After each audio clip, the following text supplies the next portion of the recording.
So I think for me the best advice that I've ever been given was at school by my teacher, where she said, grow like a mango tree as opposed to a pine tree. So when you grow and you develop and you acquire lots of knowledge, as opposed to lots of knowledge, just insight into anything and everything.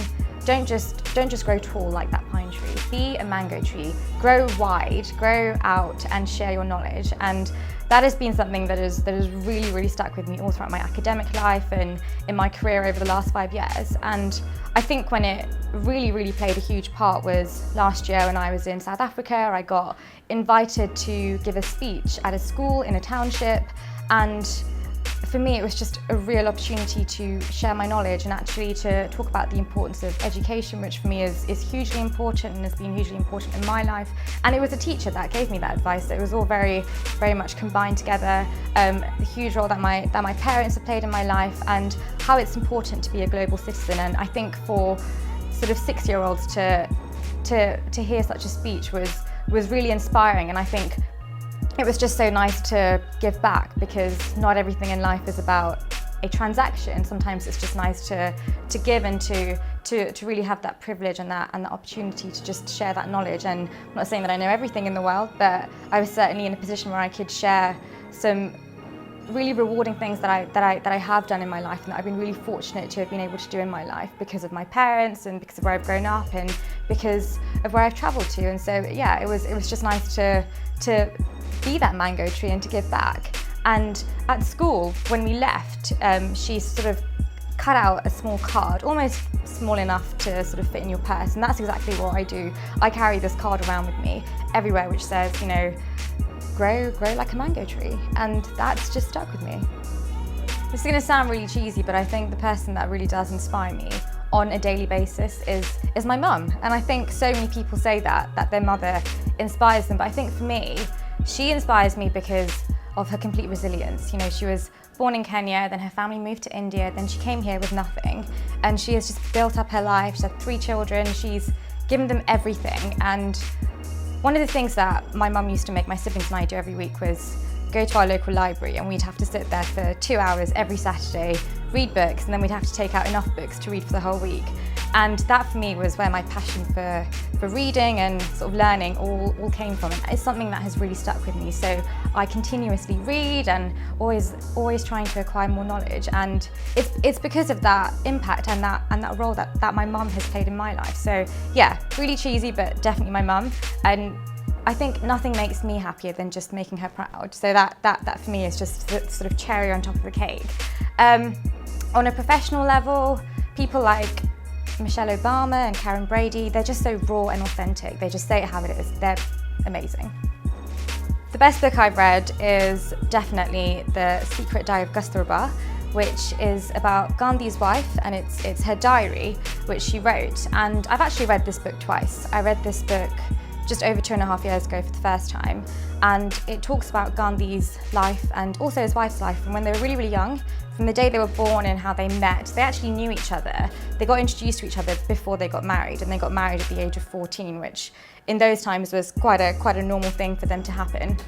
And Gandhi spent quite a lot of his life in South Africa, and that's actually what inspired me to go to South Africa afterwards. And I think anyone who knows me knows my love for the country, and since that point I've been 3 times. But I've learned so much about Gandhi through his wife's diary, because she was real. She really went into the truth, and you learn that actually Gandhi is a saint. And I think all throughout your life you learn about Gandhi being, you know, that man who said, be the change that you want to see in the world, you know, freedom is not worth having if you can't do what you want, and all those really inspirational quotes, and they definitely stand.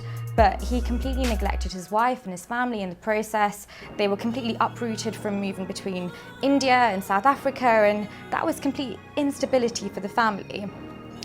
He went through periods of being a narcissist with his wife, and you really dig deep into Gandhi's life, and actually you see more of his true colours. But the thing that really stuck with me was his time in South Africa, and this was during a time when South Africa was an extremely racist country. I mean, in some respects it still may be, but Gandhi was actually a racist when he was a leader in South Africa. And I think that is something which most people don't know. And I think when you read this book, you learn this about him. And for me, it did change some of my perceptions about Gandhi. And I think since then, since reading the book the first time, I've been to South Africa 3 times. And on my last trip, I got to meet Gandhi's granddaughter. And I asked her about Gandhi, and I said, you know, Gandhi was a racist in South Africa. What do you have to say about that? And me not beating around the bush was really honest about it. And she said, can't judge someone on one period of their life. You've really got to judge someone throughout the course of their life.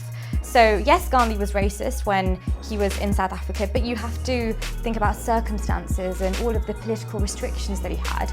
And in the case of Gandhi, he only fought for the Indians' rights, didn't fight for black people's rights. But he later on acknowledged that no struggle for freedom is worth fighting without us all coming together. And I just thought, yes, absolutely. That was something that I learned when I met Gandhi's granddaughter. And when I came back from South Africa, I thought, I've just got to read The Secret Diary of Kasturba again, because I want to know, do I think differently after, you know, going to South Africa 3 times and meeting his granddaughter? And I read the book, and it was equally as emotional, equally as capturing from the first time that I read it. But it hasn't changed my perceptions. He still neglected his family and his wife in so many different ways. And it just goes to show that behind every great man is a really, really supporting and extremely powerful woman. I would describe myself as very entrepreneurial. I've got lots of ideas and lots of creativity. So if you left me in a room with just a piece of paper and a pen, I'd probably write a business plan or put something of that sort together. It's actually something that I did a few weeks ago. Spent my weekend writing an entire business plan for BAME property now that it's evolving into an organisation.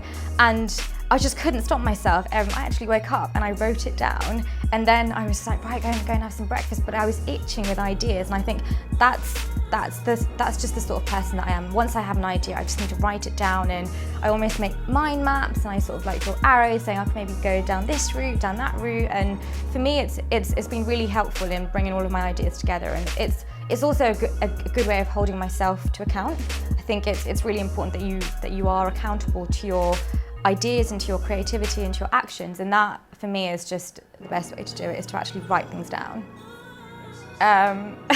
So one thing that I do on a daily basis, and this is really not going to sound as profound as all my other answers, is I have a cup of tea every single day, and I brew the tea for exactly 2 minutes, and then I add a splash of soya milk, and that's my favourite. I do like plant-based milks, and if I had to pick between almond and soya, it would definitely be soya, so that without fail every single day. And I'm definitely a grumpy person without my cup of tea in the morning.